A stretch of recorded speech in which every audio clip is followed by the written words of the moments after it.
दिव्य संरक्षण पूज्य गुरुदेव के अतिरिक्त और किसका हो सकता है? आइए जानते हैं इस स्मरण में कैसे। घटना जून सन 1989 की है। मैं नामकुम से हेनू जा रहा था। मेरे पास ढेर सारे पैसे थे। नामकुम से हेनू का सड़क मार्ग बड़ा लंबा एवं घुमावदार है, कारण के बीच में स्वर्ण रेखा नदी पड़ती है। मैंने उतने लंबे चौड़े रास्ते से न जाकर शॉर्टकट रास्ता अपनाया। मेरे पास एक साइकिल थी। मैं उसे लेकर स्वर्ण रेखा नदी पार कर गया। नदी में पानी कम था, इसीलिए ज्यादा दिक्कत नहीं हुई। नदी पार करने के बाद हम हेतु गांव पहुंचे। थोड़ी दूर पर एक चौराहा था। चौराहे में सीधे जाने के बजाय मैं दाहिनी ओर मुड़ गया। अभी मैं थोड़ी ही दूर गया था कि किसी की आवाज आई, जिसमें वो उधर जाने से मना कर रहा था। मैं रुका, इधर उधर देखा, कहीं कोई नहीं दिखाई पड़ने पर मैं फिर चल पड़ा। थोड़ी दूर जाने के बाद फिर वही आवाज सुनी। अंदर सिर्फ इतना था कि उसमें 2 स्वर सम्मिलित थे।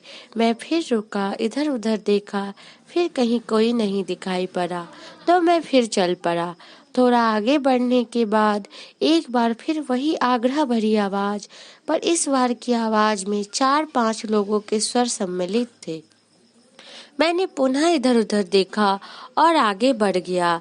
अगली बार संवेश स्वर में अनेकों की आवाजें हमें उस ओर जाने से रोक रही थी। अब मैं तनिक सतर्क हुआ। सोचा बार बार एक ही चीज की पुनरावृत्ति हो तो उसकी उपेक्षा नहीं करनी चाहिए। मैं लौट कर चौराहे पर पहुंचा। थोड़ी दूर पर 3-4 व्यक्ति बातचीत कर रहे थे। मैंने उनसे पूछा कि वे तो मुझे आवाज नहीं दे रहे थे। उन्होंने स्पष्ट रूप से मना कर दिया। मैंने कहा मुझे कुछ लोग आवाज दे रहे थे। उन्होंने कहा हम लोगों ने तो नहीं सुनी।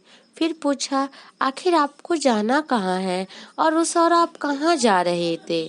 हमने कहा मुझे एरोड्रम जाना है। उन्होंने कहा कि एरोड्रम का तो रास्ता इधर से जाता है, आप गलत दिशा में जा रहे थे। उधर तो दिन दहाड़े लूटपाट होती है। शायद किसी दिव्य सत्ता ने आपको बचा लिया, अन्यथा आपकी ये नई साइकिल और रुपए पैसे आज लूट जाते। मैं सोचने लगा, यह दिव्य संरक्षण पूज्य गुरुदेव के अतिरिक्त और किसका हो सकता है? आज उन्होंने मुझे लूटने से बचा लिया।